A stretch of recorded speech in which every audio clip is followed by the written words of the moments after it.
నమస్కారం. Big debate ప్రత్యేక చర్చ కార్యక్రమానికి స్వాగతం. తెలంగాణలో పంచాయతీ ఎన్నికలు ముగియగానే మరొకవైపు మున్సిపాలిటీ ఎన్నికలకి సన్నద్ధం అవుతుంది ప్రభుత్వం. రాష్ట్ర ఎన్నికల సంఘం ఇప్పటికే అఖిలపక్ష సమావేశం నిర్వహించింది. ఈ పండగ వెళ్ళిన వెంటనే నోటిఫికేషన్ వస్తుందంటున్నారు.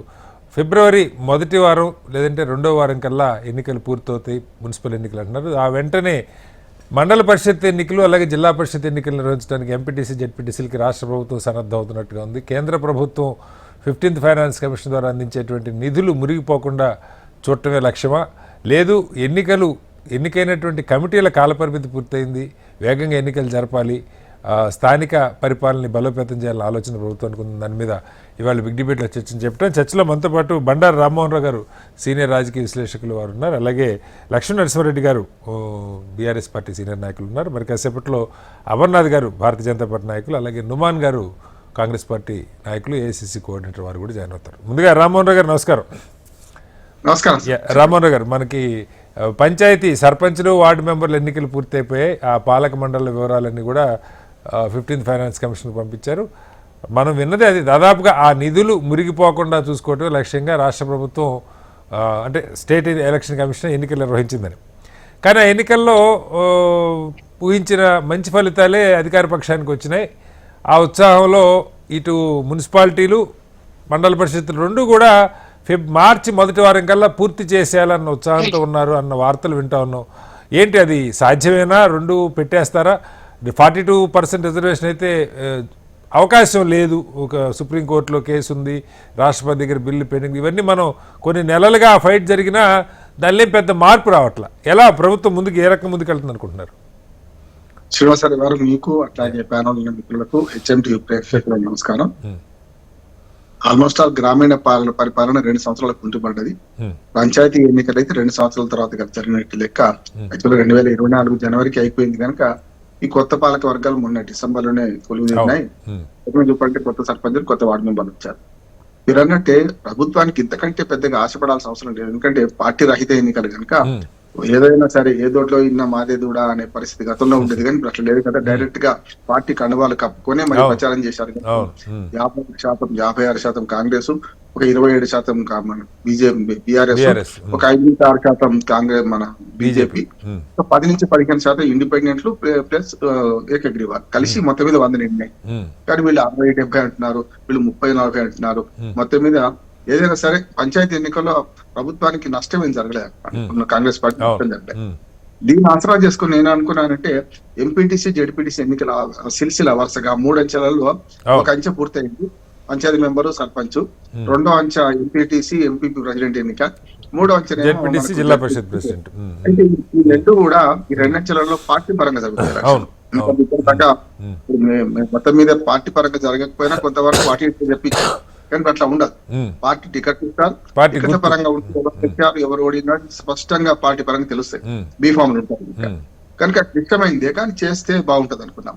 కానీ ప్రభుత్వం ఇంకొకటి ఏంది మార్చిందంటే దీనికన్నా ముందు మున్సిపల్ ఎన్నికలు వస్తాయని చెప్పి ప్రచారం చేసింది. చూసాం కదా, election commission, state election commission మా రాణి కుముదిని గారు మొన్ననే మేము కూడా కలిసి వచ్చాము మధ్యన.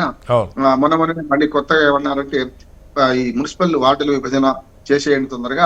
అట్లాగే ఈ నెల 16, ఇప్పుడు ఈ జనవరి 16 నాటికి పూర్తి స్థాయిలో కొత్త ఓటర్ లిస్టు అంటే వార్డుల వారిగా రంగుల ఫోటోలతో ముద్రించమని చెప్పేసింది.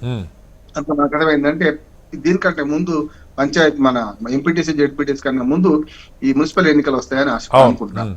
దానికి అనుగుణంగానే రేవంత్ రెడ్డి గారు కూడా ఫిబ్రవరి 3 నాడు జడ్చర్ల సాక్షిగా ఓ సభ పెట్టి అక్కడి నుంచి మొదలు పెడదాం అనుకున్నారు. టైం సరిపోదు అనుకొని ఇప్పుడు రేపు 16 నాడే ఆయన మరి ఇటు పక్కన ఆదిలాబాద్ జిల్లా, ఉమ్మడి ఆదిలాబాద్ జిల్లా చలాక ప్రాజెక్టు సందర్శించడం, సామర్ ఘాట్ మన ప్రాజెక్ట్ ను కూడా ప్రారంభిస్తారంటున్నారు. అట్లా చూసుకుంటే ఏంటంటే ఈ ఎన్నికల ప్రచారం 16 నాడు మొదలు పెట్టినట్టు లెక్క.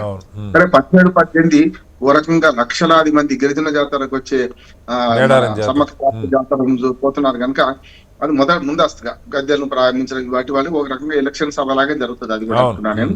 ఆ రోజు జరుగుతుంది అంటే ఉమ్మడి వరంగల్ జిల్లా, ఉమ్మడి ఆదిలాబాద్ జిల్లాలో ముందస్తుగానే ఈ ప్రచారం మొదలుపెట్టినట్టు లెక్క. ఒకటి దైవం పేరు మీద, ఒకటేమో ప్రాజెక్టుల పేరు మీద. ఇక 3 మళ్ళీ ఆయన దావోస్ వెళ్తారట, అటు నుంచి అమెరికా వెళ్తారట. ఫిబ్రవరి 1 కూలి వస్తారు. ఓకే. తర్వాత 3 నుంచి మళ్ళీ సభలు అయితే. అయితే ఒక మాట ఏంటంటే మున్సిపల్ ఎన్నికలకు ఎందుకు పోదాం అనుకున్నారో నాకు అర్థం కాలే కానీ అంటే గ్రామీణ ప్రాంతాల్లో ఈ ఊపి మీదనే పంచాయతీ ఎన్నికలు జరిగిన ఊపి మీదనే పోతే బాగుండేది అనిపించింది. ఎందుకంటే ఆ 3 అంచెలు పని జరిగితే ఎప్పుడైనా ఒక లెవెల్ ఉంటుంది. అంటే ఎప్పుడైనా కూడా మళ్ళీ ఎన్నికలు వచ్చినప్పుడు మళ్ళీ ఒకేసారి జరగడానికి ఉంటుంది. రెండోది ఏంటంటే జమిలీ ఎన్నికలను కేంద్రం అంటుంది కదా, నిజంగా మంచి అవకాశం వచ్చింది అంటున్నాను. ఈ మున్సిపల్ ఎన్నికలు కార్పొరేషన్ ఒక్క హైదరాబాద్ మినహాయించి అన్ని జరిగింది అనుకోండి, అసలు ఒక రకంగా స్థానిక ప్రభుత్వాలు జమిలీ ఎన్నికలుగా పేరు పెట్టవచ్చు, మనం అభినందించాం. ఎందుకో మరి ఎట్లాగో పార్టీ పరంగా జరుగుతాయి కదా, ఎంపీటీసీ, జెడ్పీటీసీ, మున్సిపాలిటీ కూడా ఈ 7 కార్పొరేషన్. కానీ రెండు కలిపి అంటే నాకు గుర్తున్న మేరకు రామారావు గారు మీరే చెప్పాలి, ఎంపీటీసీ, జెడ్పీటీసీ, మున్సిపాలిటీ కలిపి జరిపిన సందర్భాలు అంటే మరి ఫోర్సెస్ ప్రాబ్లమో తెలియదు కానీ ఎప్పుడు కూడా కలిపి జరిపింది నాకైతే గుర్తులేదు. కలపలే, ఇప్పుడు కలపలేదు. మీరు పట్టణ ప్రాంతాలు ఓసారి జరిగినాయి, రెండు విడివిడిగానే జరుగుతాయి. కానీ ఈసారి ఒక ప్రయోగం చేస్తే బాగుండదు మనందరూ ఆలోచన. అంటే ప్రత్యక్ష ఎన్నికలకు పోతే బాగుండేది కానీ ప్రత్యక్ష ఎన్నికలు ధైర్యం ఎవరు చేస్తారు నా ఉద్దేశం. ఇప్పుడు ఈ ఎంపీటీసీలు ఎంతమంది గెలిచినా చివరికి కోఆప్షన్ మెంబర్లతో వాటితో వీటితో అధ్యక్ష స్థానంగా చేసుకోవడం అంటే ఇది ఇవాళ ముందు పెట్టింది కాదు. గతంలో బీఆర్ఎస్ అదే చేసింది. ఎన్టీ రామారావు గారు ఉన్నప్పుడు మాత్రమే ఈ 3 అక్షరాల పూర్తి స్థాయిలో ప్రత్యక్ష జిల్లా పరిషత్ చైర్మన్ కూడా, జిల్లా పరిషత్ చైర్మన్ మీకు తెలుసు కనుక ఆ ధైర్యం ఎవరు చేస్తలేదు ఇప్పుడు అందుకనే ఒకసారి ఈ ఎన్నికలన్నీ కంప్లీట్ చేసుకుంటే మళ్ళీ ఒక 2.5 ఏళ్ల దాకా ఏ ఎన్నికలు రావు. అది మంచిది అంటున్నాను. ఏం చేస్తారో చూద్దామంటే కానీ స్థానిక ప్రభుత్వాల ఎన్నికలు పూర్తి చేసి మీరు అన్నట్టు ఫైనాన్స్ కమిషన్ నిధుల కోసం ప్రయత్నం చేసి మార్చి 31 లాగా జిల్లా పరిషత్లకు రావాలి, మండలాలకు రావాలి, మున్సిపాలిటీలకు కూడా రావాలి నిధులు. ఒక పంచాయతీ ముగియలే కనుక మరొక 3,000 కోట్ల రూపాయల నిధులు రావడానికి మార్గం సుగమం అవుతుంది. ఆ పని చేస్తే మంచిది అంటున్నాం. ఏం చేస్తారో చూద్దాం.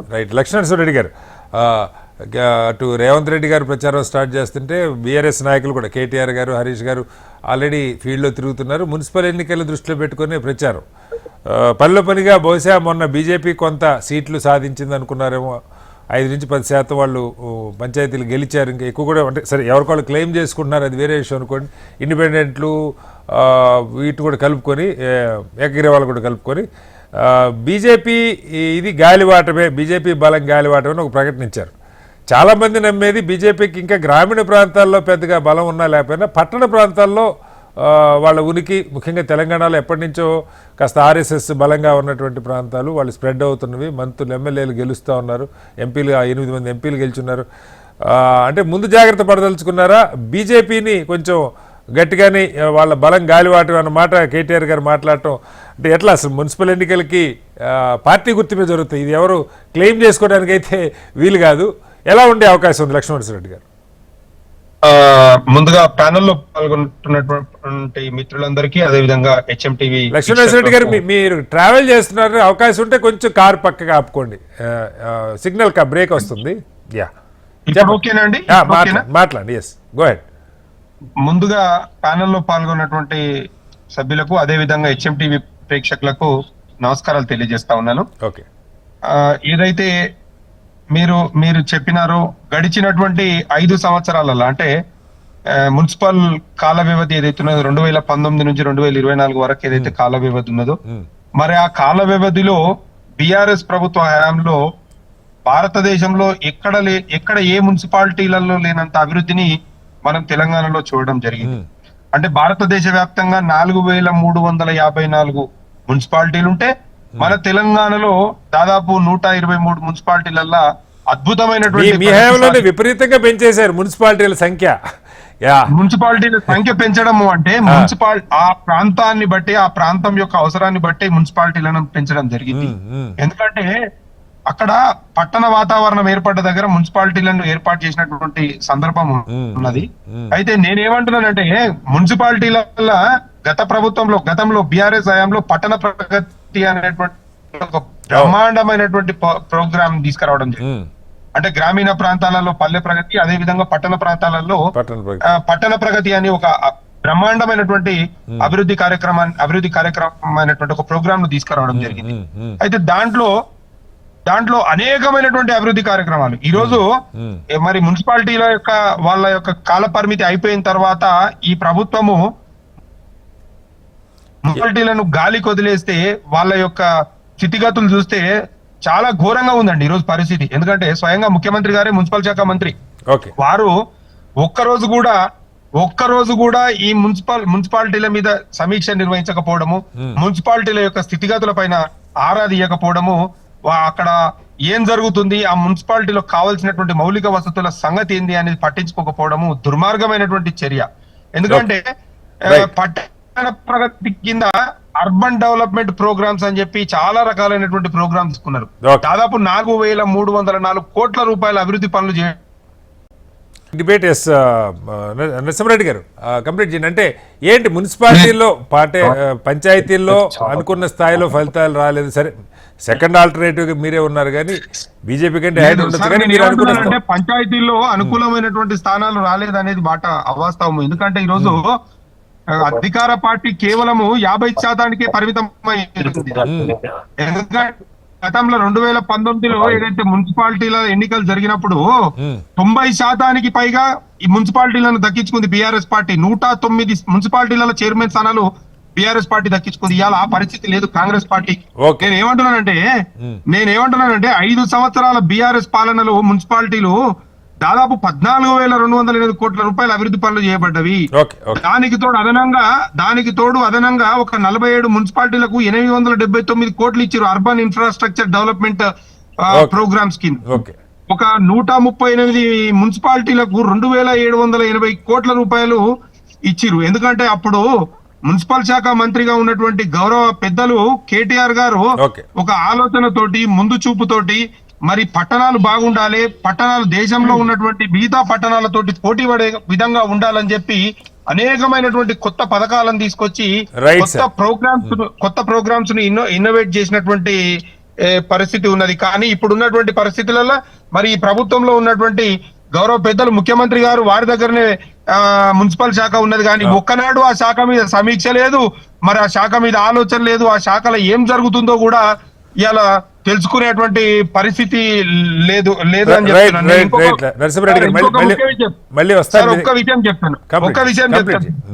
ఏదైతే కేంద్ర ప్రభుత్వం స్వచ్ఛ సర్వేక్షణ్ పేరిట ఇచ్చేటువంటి అవార్డులు, జాతీయ స్థాయిలో అవార్డులు ఇస్తాయి కదా, జాతీయ స్థాయిలో ఇచ్చేటువంటి అవార్డులకు 2021లో 9 మున్సిపాలిటీలు, 2022లో 16 మున్సిపాలిటీలు, 2023లో దాదాపు 18 మున్సిపాలిటీలకు ఇట్లా మరి స్వచ్ఛ సర్వేక్షణ్ అవార్డులు కూడా తీసుకొచ్చింది. అంటే తెలంగాణలో ఉన్నటువంటి మున్సిపాలిటీలను బీఆర్ఎస్ హయాంలో ఎంతో అభివృద్ధి చెందినాయి, కానీ ఇప్పుడు ఈ కాంగ్రెస్ హయాంలో మొత్తం మీరు క్యాంపెయిన్ పూర్తి చేశారు. మళ్ళీ వస్తారు మీ దగ్గర లక్ష్మణరెడ్డి గారు. అమర్నాథ్ గారు నమస్కారం. అమర్నాథ్ గారు, అంటే పట్టణ ప్రాంతాల్లో సహజంగా బీజేపీ కొంత బలం ఉంటుందని అంటారు. కేటీఆర్ గారు బహుశా దాన్ని దృష్టిలో పెట్టుకున్న బీజేపీ బలం గాలివాటం అన్న మాట మాట్లాడారు. ఎలా ఉండొచ్చు బీజేపీ పర్ఫార్మెన్స్? మున్సిపల్ ఎన్నికలు, దాన్ని వెంటనే ఈ మండల పరిషత్, జిల్లా పరిషత్ ఎన్నికలు కూడా వచ్చే పరిస్థితి అయితే స్పష్టంగా కనపడుతుంది. ఏం చెప్తారు? శ్రీనివాసరావు గారు, మీకు అట్లాగే మన ప్రేక్షకులకు, ప్యానెల్లో మిత్రులకు అందరికి నమస్కారం. ఈరోజు ప్రధానంగా మున్సిపాలిటీల మధ్య జరుగుతుందంటే ఈ చర్చలో మనం 3 కోణాలను మనం మాట్లాడుకోవాల్సిన ఉన్నది. మొట్టమొదటి కోణం ఏంటంటే రిజర్వేషన్స్. ఎందుకంటే ప్రధానంగా 2019లో మున్సిపల్ యాక్ట్, కొత్త యాక్ట్, తెలంగాణ మున్సిపాలిటీ యాక్ట్ తీసుకొచ్చిన తర్వాత సర్క్యులర్ సిస్టమ్ లో ఎప్పుడైతే రిజర్వేషన్స్ ఎప్పటికప్పుడు మారి అంటే ఈక్విటబుల్ డిస్ట్రిబ్యూషన్ ఆఫ్ రిజర్వేషన్స్ కావాల్సిన అక్కర ఉన్నదో, ప్రతిసారి ఇప్పుడు కొత్త గవర్నమెంట్ రాగానే మళ్ళీ మొన్న కొత్త అమెండ్మెంట్ అసెంబ్లీలో పాస్ చేసుకొని అసలు టోటల్ గా మళ్ళీ ఫ్రెష్ రిజర్వేషన్స్ వెళ్ళడం జరుగుతున్నది. ఈ రోజు allocation of reservations is not based on 2019 act. Unfortunately this is the fate of every time government మారినప్పుడల్లా ఇది ఒక సమస్య ఉన్నది. దీని గురించి మేము ఎస్సీసీకి రిప్రజెంటేషన్ కూడా చేయడం జరిగింది. దీని గురించి మీడియా కూడా మాట్లాడాల్సిన అక్కర ఉన్నది. రెండో విషయం ఏంటంటే ఫండ్స్. శ్రీనివాసరావు గారు, మనం చూసాము ఫండ్స్ అంటే కేవలము కేంద్ర ప్రభుత్వం ఇస్తున్న ఫండ్సే కాకుండా తెలంగాణ ప్రభుత్వం కూడా ఫండ్స్ ఇవ్వాల్సిన అక్కర ఉన్నది తెలంగాణ మున్సిపాలిటీలకు. ఈ రోజు 117 మున్సిపాలిటీలు, 6 కార్పొరేషన్లు ప్లస్ జిహెచ్ఎంసీ. ఈ మొత్తానికి మీరు చూసినట్టయితే జిహెచ్ఎంసీ ఫర్ ఎగ్జాంపుల్ తీసుకుంటే 2014లో తెలంగాణ ఏర్పడ్డదండి. తెలంగాణ ఏర్పడ్డప్పుడు అనేక ఆశలు, ఆకాంక్షలతోనే తెలంగాణ ఏర్పడ్డది. నీళ్లు, నిధులు, నియామకాలతో వల్ల తెలంగాణ ఏర్పడ్డది. 1200 మంది అమరులు అయితే తెలంగాణ ఏర్పడ్డది. అటువంటి తెలంగాణలో హైదరాబాద్ ను వీళ్ళు చాలా అద్భుతాలు సృష్టిస్తారని ఫస్ట్ సంవత్సరం ఏమో కేసీఆర్ గారే అర్బన్ డెవలప్మెంట్ మినిస్టర్, ఆ తర్వాత కేటీఆర్ గారు అర్బన్ డెవలప్మెంట్ మినిస్టర్ గా 8.5 years చేసిన తర్వాత వీళ్ళు చేసింది ఏంది అంటే గుండు సున్నా. కనీసం బేసిక్ అంటే బేర్ మినిమము చిన్న చిన్న కార్పొరేషన్స్ లైక్ పూణే లాంటి కార్పొరేషన్స్ కూడా మనకన్నా అద్భుతాలు సృష్టిస్తూ ఉంటే సీవరేజ్ ట్రీట్మెంట్ ప్లాంట్ల దగ్గర నుంచి ఈ రోజు నేను ఒక విషయం చెప్తా. ఆయన ఇందాక మన రెడ్డి గారు చాలా ఎక్కువ నెంబర్స్ అని చెప్తున్నారు కదా.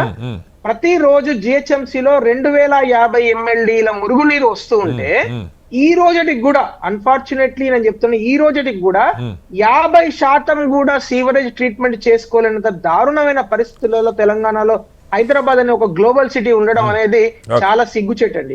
ఎందుకంటే 150 కోట్లు 170 కోట్లు ఎకరానికి నియోపోలిసు కోకాపేట అని మాట్లాడుతున్న రోజు అటువంటి అపార్ట్మెంట్ లో అతను 8 కోట్ల పెట్టి అపార్ట్మెంట్ బయటకు రాగానే మురుగునీరు కనబడితే మరి ఇది ఏం గ్లోబల్ సిటీ, ఇది ఏం చేస్తున్నారు?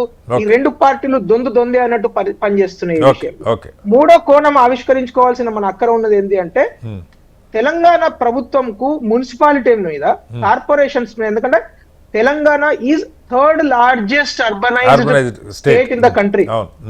ఎందుకంటే మహారాష్ట్ర తమిళనాడు తర్వాత థర్డ్ లార్జెస్ట్, పెద్ద స్టేట్స్ లో థర్డ్ లార్జెస్ట్ అర్బనైజ్డ్. 55% జనాభా తెలంగాణలో అర్బన్ సెంటర్స్ లో ఉంటారు. మున్సిపాలిటీస్ కావచ్చు, కార్పొరేషన్స్ కావచ్చు, జిహెచ్ఎంసీ. అలాంటి మున్సిపాలిటీస్ కార్పొరేషన్స్ లో అసలు ఇప్పటి వరకు ఆ 9.5 సంవత్సరాలు పాలించిన ఆ గవర్నమెంట్ కు ఆ పార్టీకి విజన్ లేకుండే ఇప్పుడు ఈ 2 సంవత్సరాల దాదాపు నెల రోజులు అంటే 2 సంవత్సరాల నెల రోజుల నుంచి మరి ఇప్పుడు ముఖ్యమంత్రి గారు ఆయన్నే అర్బన్ డెవలప్మెంట్ మినిస్టర్, ఆయనకు ఒక నయా పైసా విజన్ లేదు.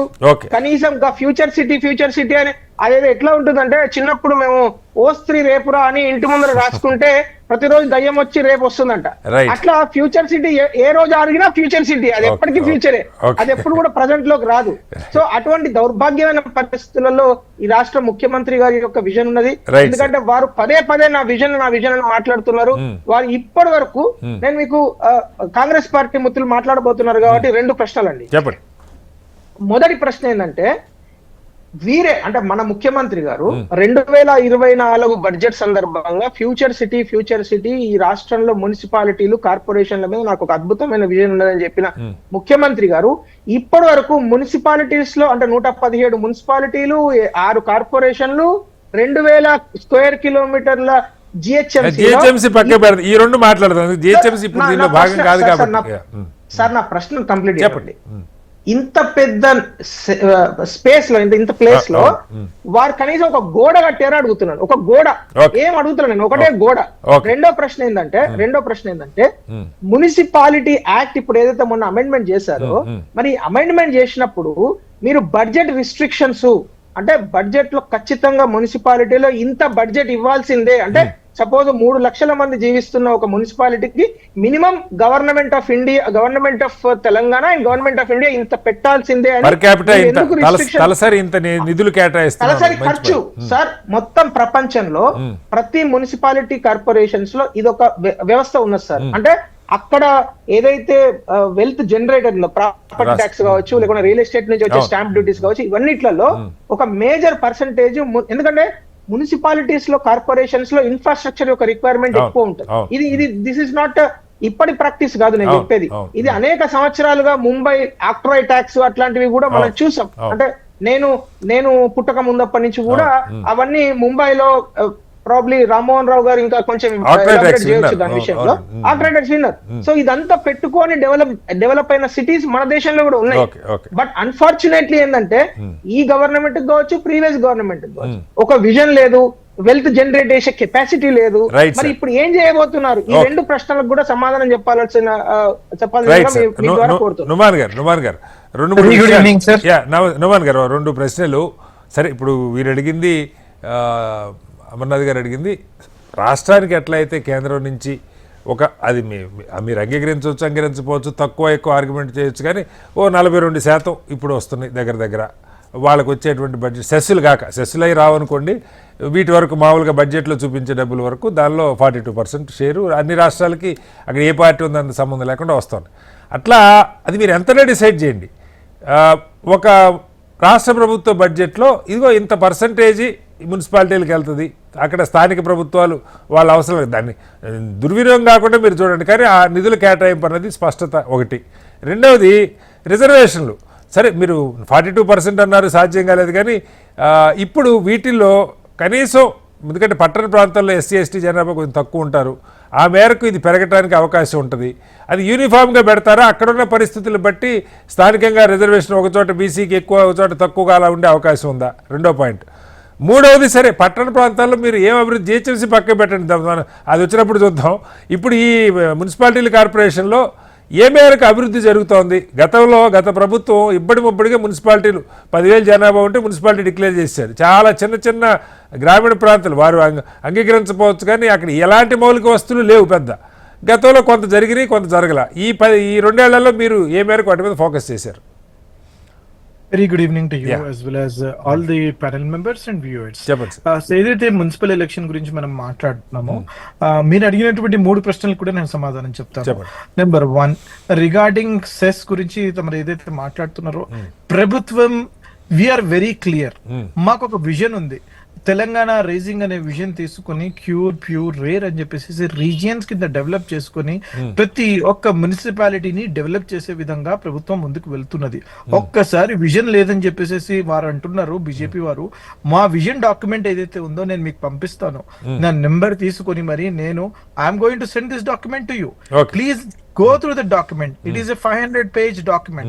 దాంట్లో క్లియర్ గా ప్రతి ఒక్క వర్గం వారితో మాట్లాడి, సబ్జెక్ట్ మ్యాటర్ ఎక్స్పర్ట్స్ తో మాట్లాడి, ఏం చేస్తే తెలంగాణని $3 ట్రిలియన్ ఎకానమీకి చేరుకుంటాము అని చెప్పేసి మేము తీసుకున్నటువంటి ఇది ఒక్క కార్యక్రమం తెలంగాణ రైజింగ్.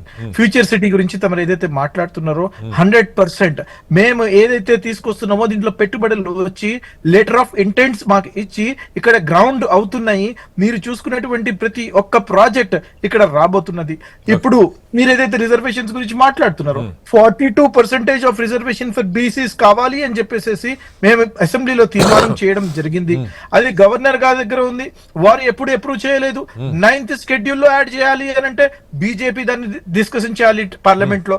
లోయర్ హౌస్ లో, అప్పర్ హౌస్ లో అప్రూవల్ వచ్చిన తర్వాత దాన్ని ప్రెసిడెంట్ గారు అసెంట్ తిరిగిన తర్వాత అదొక చట్టం కింద మారి మనకి రిజర్వేషన్ వచ్చేటువంటి ఒక ప్రక్రియ.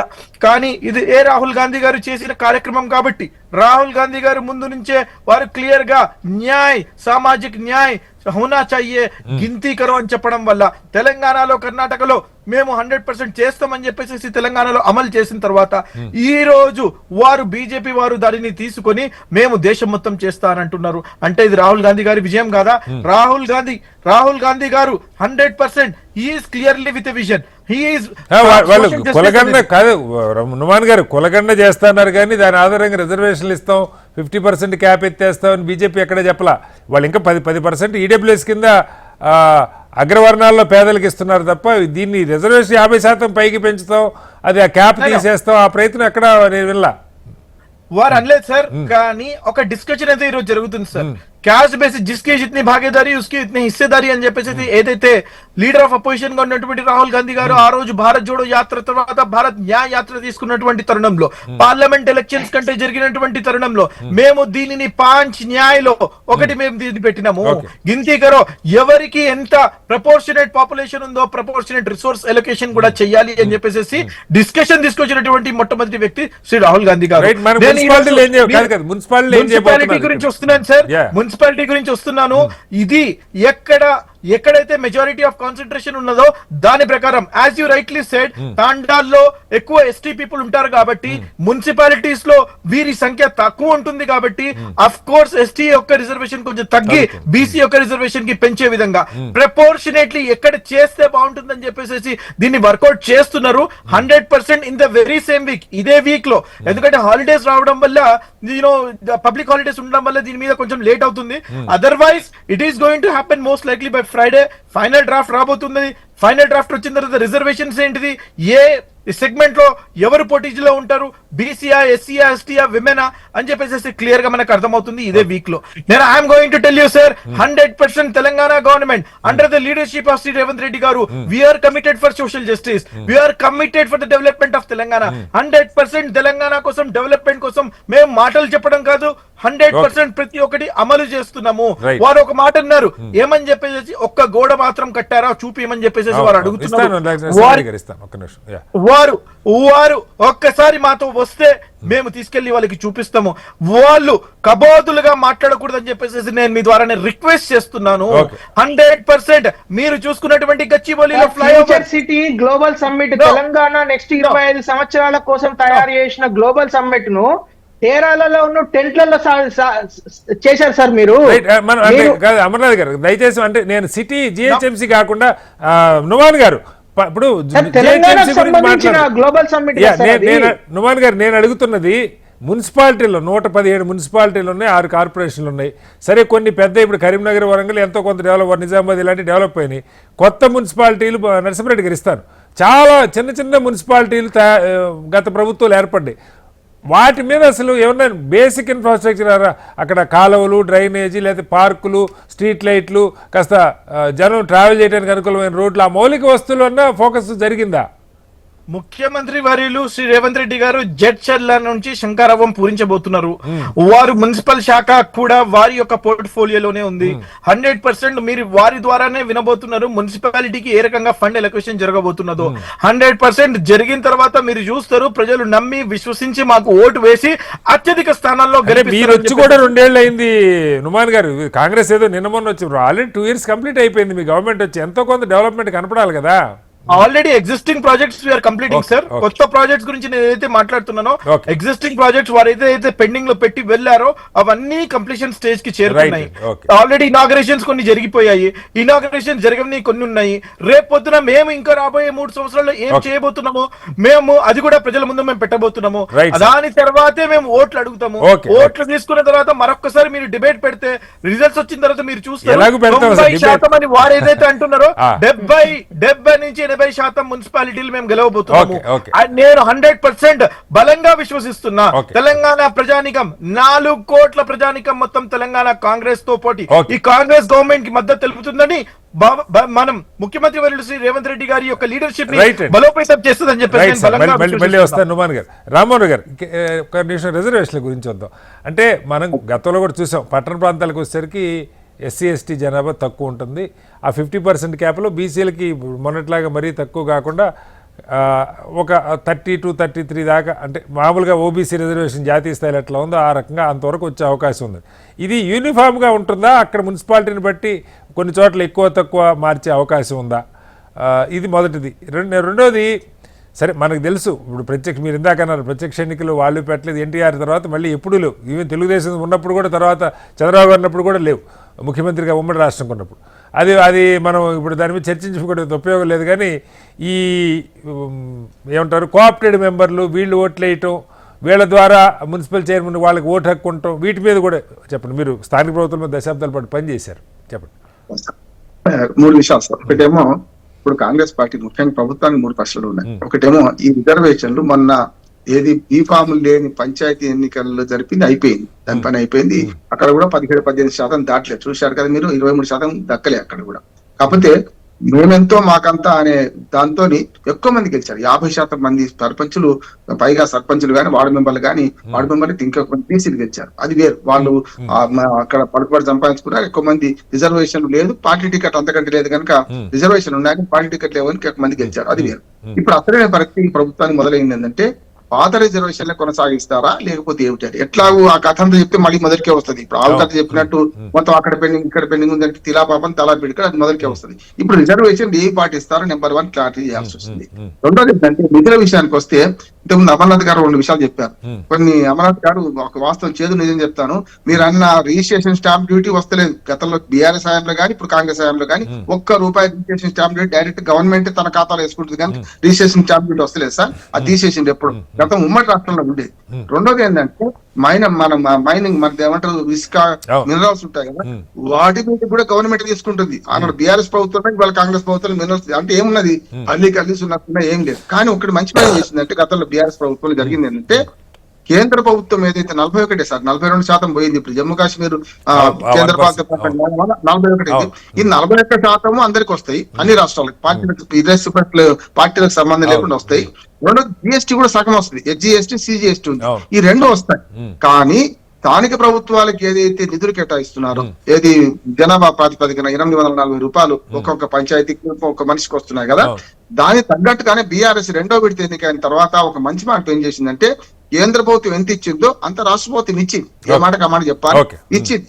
కానీ కాంగ్రెస్ ప్రభుత్వం వచ్చినప్పటి నుంచి ₹1 అది ఇవ్వడం లేదు. గ్రామ పంచాయతీలకు అసలు వాళ్ళు ఇవ్వలేదు, వీళ్ళు ఇవ్వలేదు. నిధులు ఇప్పుడు ఈ 2 ఏళ్ల పెండింగ్ లో నిధులే ఇప్పుడు రాబోతున్నాయి సార్. అందుకని రిజర్వేషన్ ఏ ప్రకారం చేస్తారు, రెండోది నిధుల సంగతి ఎట్లా ఇస్తారు. ఇంకోటి రిజర్వేషన్ల గురించి కూడా అమర్నాథ్ గారు ప్రస్తావించారు.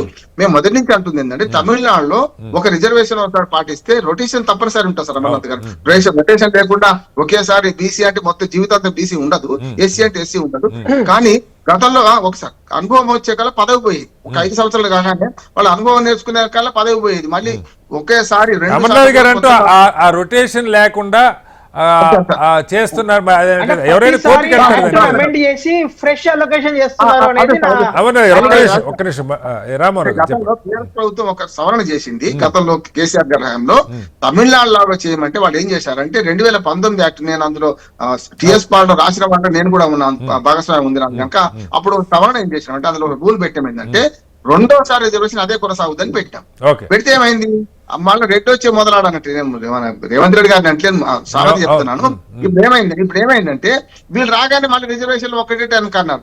సమస్య తమిళనాడులో ఇప్పటికి కూడా 2 సార్లు ఒక రిజర్వేషన్ ఖరారు అయితే రెండోసారి అది కంటిన్యూ అవుతుంది, మూడోసారికి మళ్ళీ రిజర్వేషన్ మళ్ళీ సమీక్షిస్తారు. ఇక్కడ ఏమైందంటే రెండోసారి చేస్తామని యాక్ట్ లో పెట్టి ఇవాళ ఈ కాంగ్రెస్ ప్రభుత్వం వచ్చిన తర్వాత ఏంటంటే మళ్ళీ మొదలుకి వచ్చింది ఒకటి. రెండోది ఇప్పుడు రీసెంట్ పరిణామాలు చెప్తాను. నిన్న కాక మొన్న మేము రాణి కుమిది గారిని కలిసి వచ్చినాం. ఆమె ఏమన్నారంటే 16వ తేదీ నాడు పూర్తి ఓటర్ లిస్ట్ తయారైతుంది, ఇక పాత రిజర్వేషన్ కొనసాగుతున్నట్టు లెక్క, కొత్త రిజర్వేషన్ లేవు నెంబర్ 1 అంటే ఆమె క్లారిటీ ఇవ్వలేదు. ప్రభుత్వం ఏం చెప్తే అది చేస్తామని రిజర్వేషన్లు వాళ్ళు లిస్ట్ ఇవ్వాలన్నారు. అది ఇచ్చే వార్డు విభజనలో కూడా చాలా గందరగోళం. అంటే పాత రిజర్వేషన్ అంటే కాదు సార్, పాత రిజర్వేషన్ అంటే రెండోసారి సేమ్ రిజర్వేషన్ కంటిన్యూ అవుతుందని అర్థం కాదు. అది కాదు, కొత్తగా రిజర్వేషన్ చేస్తున్నాం, మళ్ళీ చేస్తున్నారు. దాన్ని ఓన్లీ వార్డుల విభజన చేశారు. రిజర్వేషన్ అంశం ఏమో ఇప్పుడు రాష్ట్ర ప్రభుత్వం చూసుకోవాలి. చేసిన తర్వాతనట ఇప్పుడు వార్డుల విభజన సరిగ్గా జరగలేదు. రిజర్వేషన్లు కూడా ఎస్సీ ఎస్టీ లేని రిజర్వేషన్లు కూడా మనం చూసాం కదా, పంచాయతీలో ఎన్ని విచారాలు చూసాం.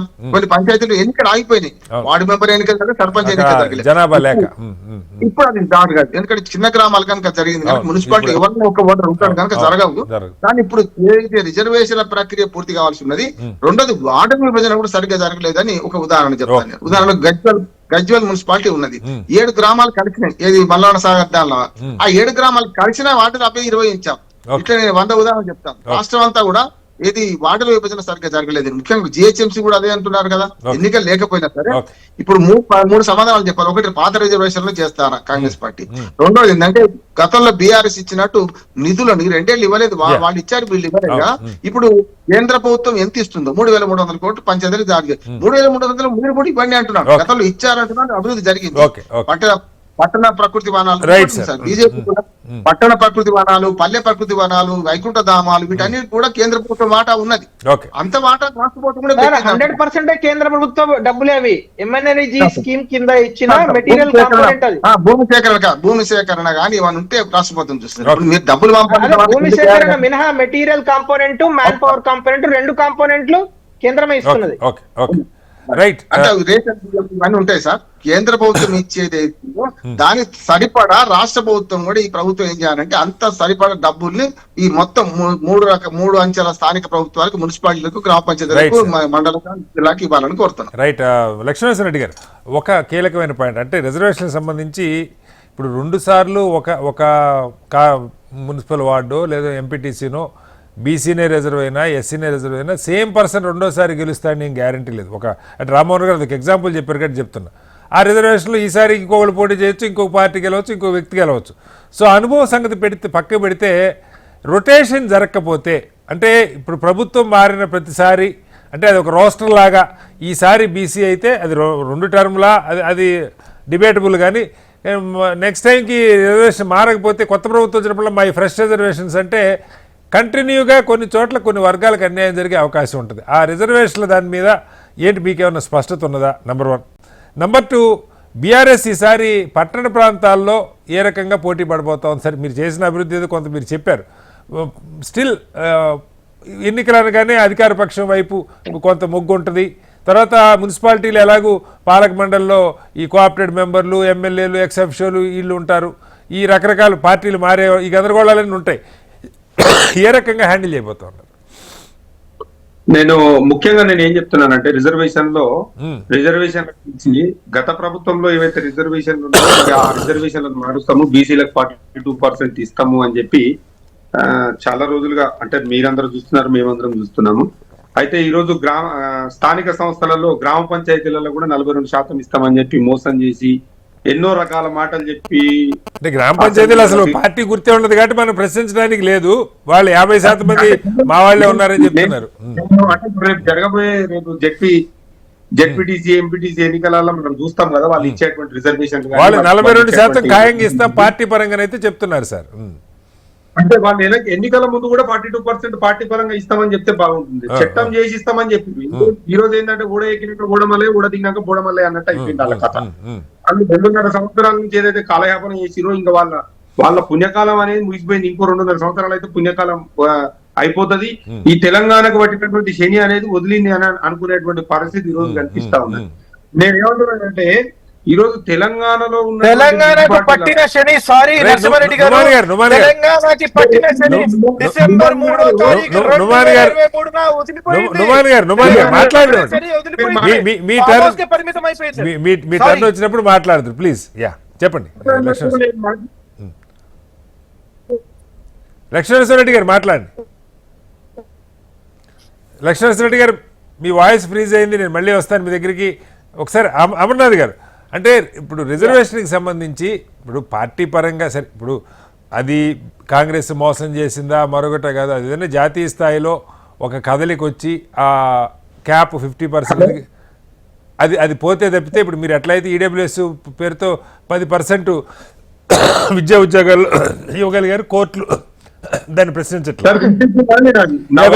లక్ష్మణరెడ్డి గారు కంప్లీట్ చేయండి. నేనేమంటున్నానంటే ఈ రోజు తెలంగాణ వ్యాప్తంగా ఉన్నటువంటి పల్లెలల్లో మేము చేసినటువంటి అభివృద్ధి పనులకు దాదాపు మాకు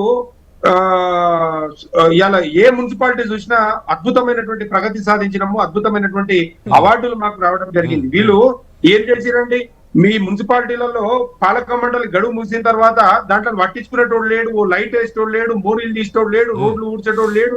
ఇవాళ ప్రతి మున్సిపాలిటీలలో వైకుంఠ ధామాలు కట్టినాము, వైకుంఠ రథాలు ఏర్పాటు చేసినాము, ప్రతి 1000 మందికి ఒక్క పబ్లిక్ టాయిలెట్ ని కూడా ఏర్పాటు చేసినాము. కొన్ని వేల కోట్ల రూపాయలు, అంటే దాదాపుగా ప్రతి సంవత్సరం 3 నుంచి 4 వేల కోట్ల రూపాయలు కోట్ల రూపాయలు వెచ్చించి అభివృద్ధి పనులు. కాదు సార్, ఇందాక అమర్నాథ్ గారు చెప్పారు తెలంగాణలో 55% ప్రజలు పట్టణ ప్రాంతాల్లో ఉంటుంటే ఎన్నికైనటువంటి అక్కడ మున్సిపాలిటీలు మా కార్పొరేషన్లకి రాష్ట్ర బడ్జెట్ ఏమో 2 లక్షల కోట్లు ఉంటే 3,000 కోట్లు ఇచ్చామంటే ఎట్లా సార్?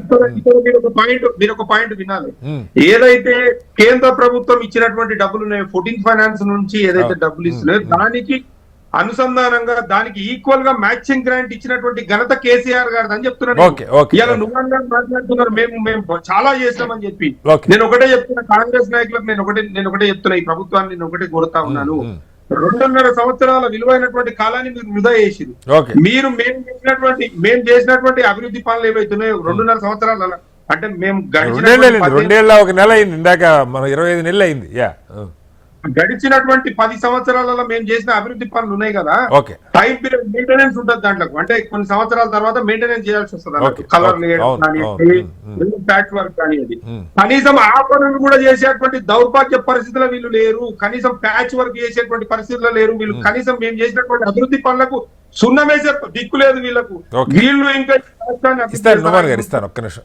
అది కాదు నరసింహారెడ్డి గారు, ఎందుకు మీ పోరాటం మీరు బీజేపీతో పోటీ పడుతున్నారా, కాంగ్రెస్ తో పోటీ పడబోతా ఉన్నారు ఎన్నికలు? ఎందుకంటే బీజేపీ నుంచి కొంత థ్రెట్ ఉన్నట్టుగా కేటీఆర్ గారు మాట్లాడిపిస్తాం. బీజేపీ తోటి మాకు పోటీ అనేది ఉండదు. బీజేపీ తోటి అనేది ఏదో కొన్ని ప్రాంతాలలో వాళ్ళు మాకు ఉంది అని చెప్పి వాళ్ళు అనుకోవడం అనేది వాళ్ళ భ్రమ. మేము ఖచ్చితంగా పోటీ పడేది కాంగ్రెస్ పార్టీ తోటే. కాంగ్రెస్ పార్టీకి ఇప్పుడు వాళ్ళకి ఏ విధమైనటువంటి బుద్ధి చెప్పాలో ప్రజలు సిద్ధంగా ఉన్నారు. కాంగ్రెస్ పార్టీకి వాళ్ళు 2 సంవత్సరాల నుంచి వాళ్ళు ఏ విధమైనటువంటి అభివృద్ధి చేస్తలేరు. ఈ తెలంగాణలో మున్సిపాలిటీలలో, పల్లెలలో ఎక్కడ చూసినా, ఏ వర్గానికి చెందినటువంటి ప్రజలు చూసినా సంతోషంగా లేరు. వాళ్ళను పాతాళంలో తొక్కి పెట్టేటువంటి పరిస్థితి ఆసన్నమైంది. ఖచ్చితంగా రేపు రాబోయేటువంటి మున్సిపాలిటీ ఎన్నికలలో వాళ్లకు తగిన బుద్ధి చెప్పడానికి మున్సిపల్ ప్రజలు సిద్ధంగా ఉన్నారు. అదే విధంగా మండల జిల్లా స్థాయిలలో కూడా జరిగేటువంటి ఎంపీపీ జెడ్పీటీసీ ఎన్నికలలో, ఎంపీటీసీ జెడ్పీటీసీ ఎన్నికలలో కూడా ఖచ్చితంగా ప్రజలు వాళ్లకు బుద్ధి చెప్పడానికి సిద్ధంగా ఉన్నారు. Right sir. అమర్నాథ్ గారు చెప్పండి, అంటే ప్రధానంగా బీజేపీ సరే ఏ ఎన్నికైనా మీరు సీరియస్ గానే తీసుకొని పోరాడతారు. ఏంటి ఎన్నికల్లో ఏ అంశాలు, రిజర్వేషన్ మీద వెళ్ళబోతా ఉన్నారా లేదా అభివృద్ధి మీద వెళ్ళబోతా ఉన్నారా, ఎలా ఉండబోతోంది ప్రచారం? సార్ ఖచ్చితంగా ఈరోజు భారతీయ జనతా పార్టీ కేంద్ర ప్రభుత్వం ఇస్తున్న నిధులు మాత్రమే తెలంగాణలో మున్సిపాలిటీలలో పనిచేస్తున్నాయి. మీరు ఏ మున్సిపాలిటీలో గత 2 సంవత్సరాల నుంచి అయితే అమృత్ స్కీమ్ కింద వచ్చిన ఫండ్స్ తోని వాటర్ గురించి ఫెసిలిటీ ఇవ్వడం జరుగుతున్నది, లేకుంటే స్మార్ట్ సిటీ ఫండ్స్ కింద వచ్చినాయి జరుగుతున్నాయి, లేకుంటే పిఎం శ్రీ స్కీమ్ కింద వచ్చిన విద్యాశాఖ ఈ రోజు పేపర్ లో కూడా చదవడం జరిగింది. 60 కోట్లు ఇస్తే కనీసం 5 కోట్లు కూడా ఖర్చు పెట్టలేకపోతున్నారు వీళ్ళని. నేను అనేది ఏంటంటే శ్రీనివాసరావు గారు, ఈ రోజు తెలంగాణ పట్టణాలలో, నగరాలలో ఏదైనా ఈసమంత డెవలప్మెంట్ కనబడుతున్నదంటే 100కు 100% కేంద్ర ప్రభుత్వ నిధులు. అది ప్రజలకు అర్థమవుతున్నది. ఈ రోజు ఆ ప్రజలకు అర్థమవుతున్న విషయమే అది కనుక్కొని కేటీఆర్ గారు, హరీష్ రావు గారు ఇంకా సరే వాళ్ళు అనవసరమైన ఫ్రస్ట్రేట్ అవుతున్నారు. ఎందుకంటే వాళ్ళు ఎప్పుడైతే 2023లో ఓడిపోయిన తర్వాత నరసింహారెడ్డి గారు మీరు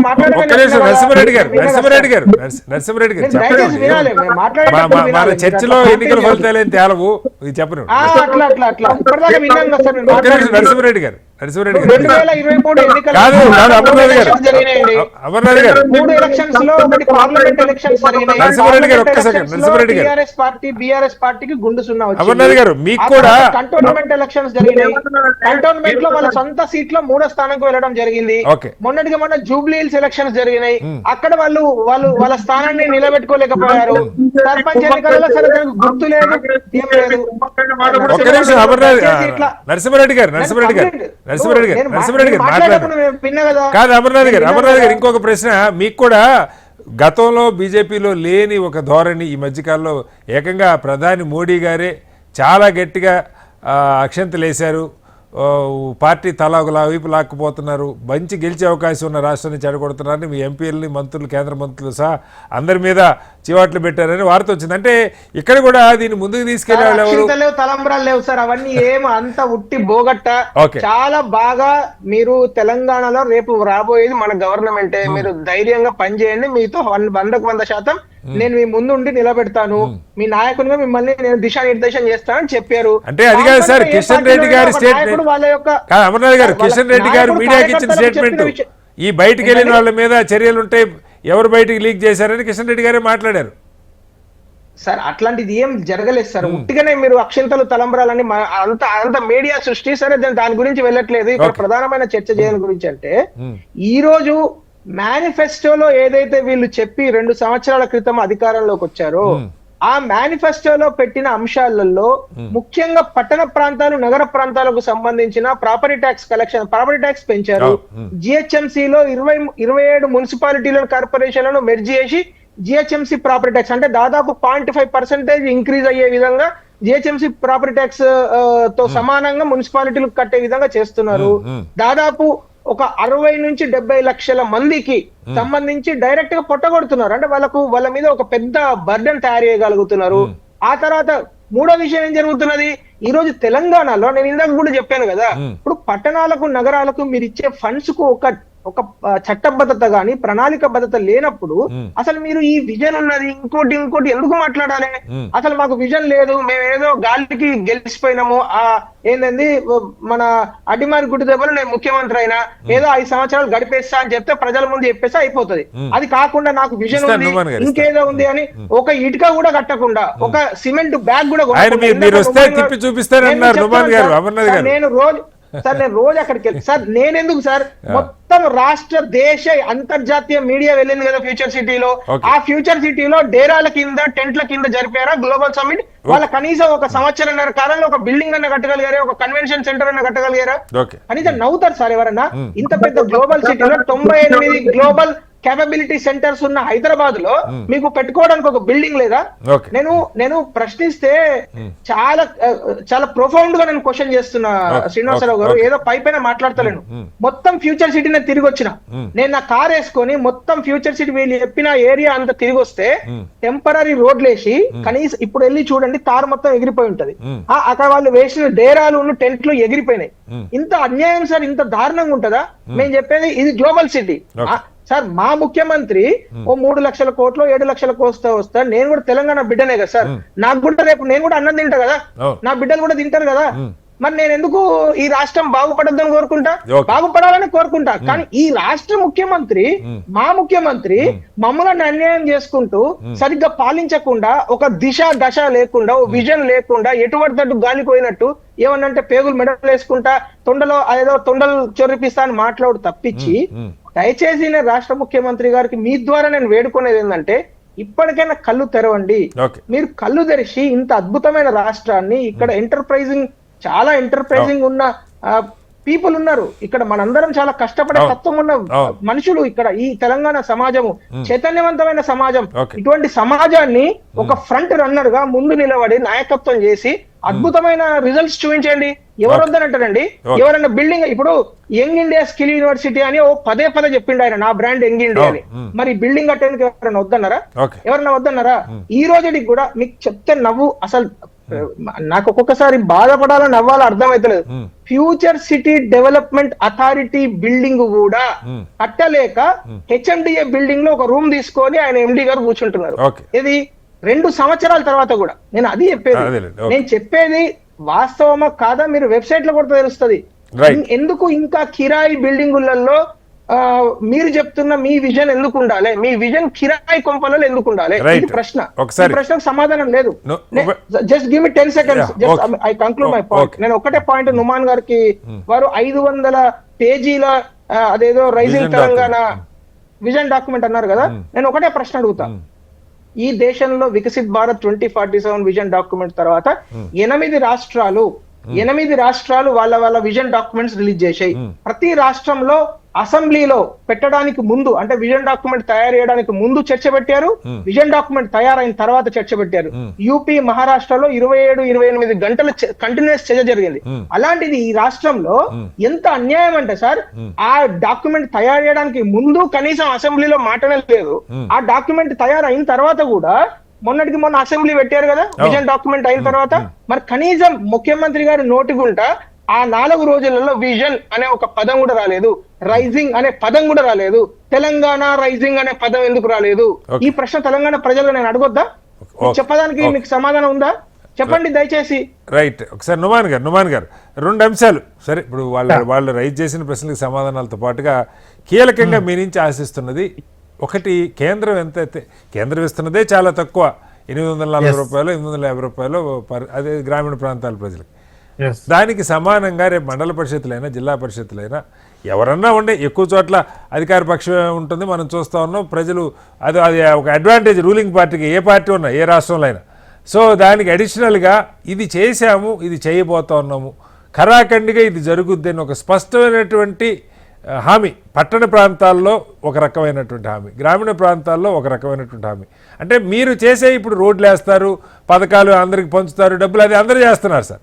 అక్కడ డెవలప్మెంటు మౌలిక వసతులకు సంబంధించి అట్లాగే డబ్బులు ముఖ్యమంత్రి గారే చాలా సందర్భాల్లో చెప్పారు, నా దగ్గర ఏమీ లేదు, నన్ను కోసిన ఇంతకంటే రాదని చెప్పారు. వాస్తవం అది. ఇప్పుడు రాష్ట్రాల్లో పథకాల మీద పథకాలు వెళ్ళిపోతూ ఉన్నాయి, ఆలోచనలు ఉండొచ్చు కానీ అమలు చేయడానికి కావాల్సిన నిధులు ఉండట్లా. ఏ రకంగా ఆ గ్యాప్ ఇప్పుడు వారు అన్నారు ఇంత పెద్ద ఇది పెట్టుకొని కిరాయిదారులో ఉండాల్సిన పరిస్థితి ఎందుకు వస్తా ఉందంటే సరే దానికి ఆన్సర్ ఏం చెప్తారు? Okay, that's a very good question sir. వారు ఏదైతే మాట్లాడుతున్నారో సరే వారి భాష, అమర్నాథ్ గారి బీజేపీ స్పోక్స్ పర్సన్ యొక్క భాష, యాజ్ వెల్ యాజ్ నరసింహారెడ్డి గారి భాష బీఆర్ఎస్ రెండు ఒకే విధంగా మాట్లాడి వారు అలై బలై ఇద్దరు బీఆర్ఎస్ బీజేపీ కలిసి కాంగ్రెస్ ని వారు వ్యతిరేకిస్తున్నారు, అపోజ్ చేస్తున్నారు. I congratulate them. మీరు వారు ఎట్లయితే బీఆర్ఎస్ ని బీజేపీలో మెర్జ్ చేస్తారని చెప్పేసి వార్త బయటికి వచ్చినప్పటి నుంచి వాళ్ళు కలిసి ప్రయాణం చేద్దామని చెప్పేసి డిసైడ్ చేసుకున్నారు. Thank you so much for your alliance. మీరు ఇంత మంచిగా ఎక్స్పోజ్ అయినారని చెప్పేసి రూలింగ్ ఉన్న వాళ్ళు ఎవరైనా ప్రశ్నిస్తారు సార్, అన్ని ప్రతిపక్ష పార్టీ రూలింగ్ నే ప్రశ్నిస్తారు. కానీ భాష చూడండి సార్. ఓకే ఓకే పాయింట్ లోకి వద్దాం.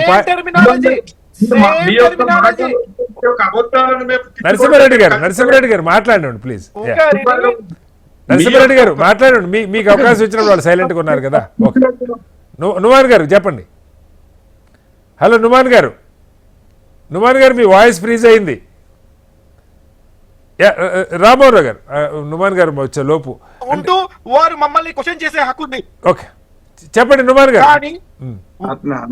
క్వశ్చన్ చేసే హక్కు ఉంది. ప్రతి పక్షాలకి రాజ్యాంగం కలిగిస్తున్న ఒక హక్కు, ప్రశ్నించే హక్కు, రైట్ టు క్వశ్చన్. కానీ వారు మాట్లాడే విధానం, వారు వాడుతున్నటువంటి నుమాన్ గారు మీరు ట్రావెల్ చేస్తుంటారు, వెహికల్ కొంచెం ఆపండి ప్లీజ్. వొకాబులరీ యూజ్ చేస్తున్నారు. వాళ్ళ అబద్ధం టెక్నాలజీ కూడా సహకరిస్తలేదండి. నుమాన్ గారు మాట్లాడండి.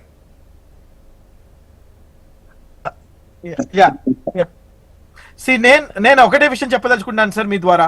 వారు ఏదైతే ఫ్యూచర్ సిటీ గురించి నిందలు వేస్తున్నారో 100% ఏది కట్టాలన్నా సరే టైం పడుతుంది. ఫ్యూచర్ సిటీ అనేది మేమేదో ప్రభుత్వంలోకి వచ్చిన ఫస్ట్ డే నుంచి మేమేం స్టార్ట్ చేయలేదు సార్. దాని ఫౌండేషన్ గురించి it was started very recently couple of months ఎగో. దానిని ఒక HMDA building, it's a government office. What is wrong in it? Tell me what is wrong in it?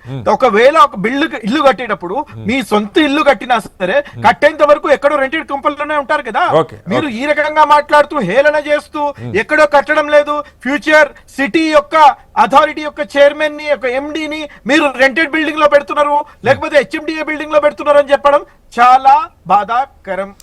వారు ఏపీలో ఒక్కసారి చూడండి, ఆంధ్రప్రదేశ్ లో రాష్ట్రం ఏర్పడినప్పుడు ప్రతి ఒక్కటి కూడా వాళ్ళు రెంటెడ్ బిల్డింగ్ లోనే కట్టినారు.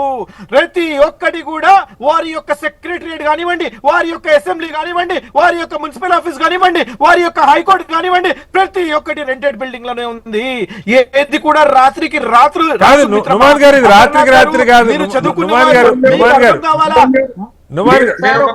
కొత్త రాజధానిని ఉన్న 400 సంవత్సరాల ఓల్డ్ సిటీని కంపేర్ చేస్తున్నారు సార్. బిల్డింగ్ ఫ్యూచర్ సిటీ అనేది ఒక ఏరియాలో నేను ఇందాకే చెప్పాను, అమర్నాథ్ గారికి కూడా చెప్పాను కాసేపు. నరసింహారెడ్డి గారు ప్లీజ్ మీరు ఆగారు ఒక్క నిమిషం. నరసింహారెడ్డి గారు ఆయన ఆన్సర్ చేయనివ్వండి. నుమాన్ గారు, నా ప్రశ్న ఫ్యూచర్ సిటీ గురించి మనం జిహెచ్ఎంసీ ఎన్నికలు వచ్చినప్పుడు మాట్లాడారు సార్. తెలంగాణ మొత్తానికి సంబంధించిందైనా నా ప్రశ్న ఏంటంటే నరసింహారెడ్డి గారు ఒక్క నిమిషం please. Narasimha Reddy garu I come back to you. Narasimha Reddy garu మళ్ళీ ఇస్తాను మీకు, ఒక్క నిమిషం ఆగండి మిత్రమా. నరసింహారెడ్డి గారు మీరు ఇట్లా ఇబ్బంది పెట్టకూడదు. నుమాన్ గారు అంటే మున్సిపాలిటీలకు సంబంధించి నిధులు నేను అంటున్నది ఇప్పుడు స్పష్టంగా ఒక హామీ, ఎన్నికలకు వెళ్ళబోతున్నారు. ఈ జనవరిలోనే ఎన్నికలు రాబోతున్నాయి. జనవరి చివరి వారంలో 16న బహుశా 17-18 తారీఖులో నోటిఫికేషన్ వస్తుంది అనుకుంటున్నా. ఏదో ఊరక బీఆర్ఎస్ తిట్టడం లేకపోతే బీజేపీని మీరు వాళ్ళని తిట్టుకోవటం కాకుండా రాష్ట్రంలో అధికారంలో ఉండే పార్టీగా స్పష్టంగా ఇదిగో ఈ రకంగా, ఎందుకంటే ఒక ఊరైతే చెప్పొచ్చు ఇన్ని మున్సిపాలిటీలకు ఒకేసారి ఎన్నికలు జరుగుతూ ఉంటాయి. రాష్ట్రం నుంచి డైరెక్ట్గా అక్కడికి వెళ్ళే బెనిఫిట్ ఏంటి అన్న దానిలో ఒక స్పష్టత ఇవ్వగలుగుతారా అంటారు. Yes, absolutely, sir. Thank you for that question. Let me answer this. Please do not interrupt. Go ahead. Sir, this government, under the leadership of Sri Revanth Reddy Garu, we are focusing on two things, sir. One is development, other is welfare. Welfare lo mem prati okkati ichinaటువంటి హామీలు 6 గ్యారెంటీలని మేము అమలు చేస్తున్నాము. ప్రతి ఒక్క చోట free bus అనేది women తీసుకుంటున్నారు. సన్న బియ్యం ప్రతి ఒక్కరికి అందుతున్నది. దాంతో పాటు LPG cylinder for below poverty line మేము బిలో పావర్టీ లైన్ 500 లోపు మేము ఇస్తున్నాము. ఇది అంతా చేస్తూ ఇస్తున్నటువంటి రేషన్ కార్డులు ఇప్పటి వరకు వారు ఇవ్వలేదు సార్. 10 సంవత్సరాల్లో కొత్త రేషన్ కార్డు ఒక్కటి కూడా ఇవ్వలేదు. It is our government who is giving us. నేను ఒకటే మాట అంటున్నాను, మీరు ఏదైతే ఇన్ఫ్రాస్ట్రక్చర్ డెవలప్మెంట్ గురించి మాట్లాడుతున్నారో ముఖ్యమంత్రి వర్యులు వచ్చి మీకు స్పష్టమైన హామీ ఇస్తారు. ప్రతి ఒక్క మున్సిపాలిటీకి how much fund we are going to allocate specially ప్రతి ఒక్క మున్సిపాలిటీకి స్పెషల్ ఫండ్ అనేది వారు ఇవ్వబోతున్నారు. మీరు 100% ముఖ్యమంత్రి వర్యులు శ్రీ రేవంత్ రెడ్డి గారికి ఒక విజన్ ఉంది. ఆ విజన్ ప్రకారం వారు వెళ్తున్నారు. నా ప్రశ్న ఏంటంటే రాష్ట్ర స్థాయిలో పథకాలు లేదు రాష్ట్ర స్థాయిలో హైదరాబాద్లో పెట్టుబడులు తేటం ఇది ఒక అంశం అయితే, మున్సిపాలిటీలలో ఒక చోట సేవేజ్ ట్రీట్మెంట్ ప్లాంట్ కావాల్సి ఉంటుంది, ఒక చోట పార్క్ కావాల్సి ఉంటుంది, ఒక చోట శ్మశానం కావాల్సి ఉంటుంది, లేదా ఇంకొక చోట వీధి దీపాలు లేకపోవచ్చు, డ్రైనేజ్ లేకపోవచ్చు, లోకల్గా బోల్డ్ సమస్యలు ఉంటాయి సార్. వాటికి బడ్జెట్ ఇప్పుడు ఏదో ముఖ్యమంత్రి గారు ఈ ముఖ్యమంత్రి ఉన్నారు కదా, ఎవరున్నా రాష్ట్ర ప్రభుత్వ దయాదాక్షల మీద కాకుండా వాళ్ళ నిధులు వాళ్ళకుండి వాళ్ళు పనులు చేసుకునే ఏర్పాటు కావాలి కదా. నిధులు నియామకాలు తెలంగాణ ఉద్యమం ఎట్లా జరిగిందో స్థానిక ప్రభుత్వాలు వాళ్ళ దగ్గర నిధులు ఉండాలి కదా, అది నేను చెప్పేది. అంటే Special budget will be allocated for each and every municipality.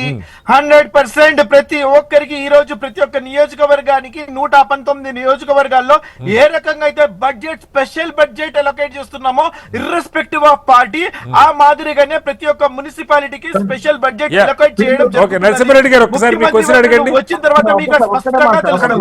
ఒక్క సెకండ్ నరసింహారావు సార్ వస్తారు. రామ్మోహన్ రావు గారు, నరసింహారెడ్డి గారు మీకు వాళ్ళు చెప్తున్నారు కనుక ఒక మాట, ఇప్పుడు స్పెషల్ బడ్జెట్ ఎవరు అదనంగా వద్దు సార్, వాటాగా వచ్చే రాష్ట్ర ప్రభుత్వం ఇస్తుందా ఇవ్వదా, కేంద్ర ప్రభుత్వం విడుదల చేసిన గ్రాంట్ ప్రకారంగా ఇస్తుందా ఇవ్వదా చెప్తలేరు. రిజర్వేషన్ ఎట్లా పోతారో చెప్పలేరు, వాళ్ళు ఎట్లా చేస్తారో చెప్పలేరు. రేపు ఎన్నికల పోయే ముందు మేనిఫెస్టోలో మేము కేంద్ర ప్రభుత్వం ఎంత డబ్బులు ఇస్తుందో అంత సమానంగా ఇస్తామని చెప్తే బాగుంటది కదా. అది స్పెషల్ గా ఎవ్వరికి స్పెషల్ ట్రీట్మెంట్ అవసరం లేదు, హక్కుగా వచ్చే డబ్బులు ఇవ్వమని కోరుతున్నారు. రైట్ నరసింహారెడ్డి గారు చెప్పండి, లాస్ట్ ఆన్సర్ అడుగుదాం. సార్ ముమ్మన్ గారు ఏమంటున్నారంటే ఈ రోజు అన్ని మున్సిపాలిటీలకు స్పెషల్ బడ్జెట్ ఇస్తాము, అన్ని నియోజకవర్గాలకు స్పెషల్ బడ్జెట్ ఇస్తాము అని చెప్తున్నారు కదా. వీళ్ళ ముఖ్యమంత్రి గారేమో మా దగ్గర పైసలు లేవు, మాకు అప్పు కూడా పుడతలేదు, మా దగ్గర అసలు డబ్బు లేదు, మేము ఇచ్చే పరిస్థితులు ఏమో ఏం లేదని చెప్తున్నారు. ఈయనేమో స్పెషల్ ఫండ్ ఇస్తామని చెప్పి ఇతను రైట్ సార్, ఆయన ఆన్సర్ చేయలేదు, టైం తక్కువ ఉంది. నుమాన్ గారు ఆన్సర్ చేయండి. నేను దానికి ఆన్సర్ చేస్తాను సార్. ముఖ్యమంత్రి వర్యులు వచ్చిన తర్వాత ఇక్కడ డబ్బు ఉందనుకుంటే లక్ష భిన్నాలు వచ్చినాయని చెప్పేసి ముఖ్యమంత్రి గారు చెప్పారు. దాని తర్వాత రెవెన్యూ జనరేట్ చేసే విధంగా, రెవెన్యూ ఇక్కడ తెలంగాణలో వచ్చే విధంగా నరసింహారెడ్డి గారు క్వశ్చన్ అడిగారు. రైట్ సార్, అబద్ధాలు పెట్టేటువంటి ఫ్యాక్టరీ నడిపిస్తున్నారు మీరు ఇప్పుడు. మొత్తం నిద్ర లేచినప్పటి నుంచి నరసింహారెడ్డి గారు క్వశ్చన్ అడిగి ఆగాలి, ఆయన ఆన్సర్ చేయాలి కదా. మీరే క్వశ్చన్ అన్నారు, మళ్ళీ మీరే మాట్లాడుతున్నారు. ఓకే, ఏనేమో మొత్తంగా తెలంగాణలో ఇటు మున్సిపల్ ఎన్నికలతో పాటు అతి త్వరలోనే మండల పరిషత్తు అలాగే జిల్లా పరిషత్ ఎన్నికలు కూడా వచ్చే అవకాశం కనపడుతుంది. కేంద్ర ప్రభుత్వం ఏ రకంగా అయితే చాలా కొద్ది మేరకైనా సరే పర్ క్యాపిటల్ నిధులు గ్రామీణ ప్రాంతాలకి పట్టణ ప్రాంతాలకు అందజేస్తుంది, అదే రీతిలో రాష్ట్ర ప్రభుత్వం ప్రత్యేకంగా కేటాయించే నిధులు ఏమైనా ఉన్నా వాటికి అదన పడితే సంబంధం లేకుండా అక్కడ ఉన్న జనాభా ప్రాతిపదికన తలసరి ఇంత అని చెప్పి నిధులు ఇవ్వాల్సిన అవసరం ఉన్నది. పట్టణ ప్రాంతాల్లో ముఖ్యంగా మౌలిక వసతుల మీద ప్రత్యేకమైన దృష్టి పెట్టాలి. ఆ ప్రత్యేకంగా ఇన్సెంటివ్స్ కూడా ఎవరైతే బాగా చేస్తున్నారో అలాంటి ఇన్సెంటివ్స్ మీద కూడా దృష్టి పెట్టాలి. ఎన్నికలు కేవలం కేంద్రం నుంచి వచ్చే నిధుల కోసం కాదు, స్థానిక స్వపరిపాలన బలోపేతం చేసే దిశగా ఇవి ఒకదాని కింద ఒకటి కాదు. కేంద్రం, రాష్ట్రం అలాగే స్థానిక ప్రభుత్వాలు మూడు భిన్నంగా పనిచేయాల్సిన అవసరం ఉన్నది. దేని స్వయం ప్రతిపత్తి దానికి ఉండాలి. రాజ్యాంగ నిపుణులు లేదు స్వచ్ఛంద సంస్థలు అదే చెప్తున్నారు, మేధావులు అదే చెప్తున్నారు.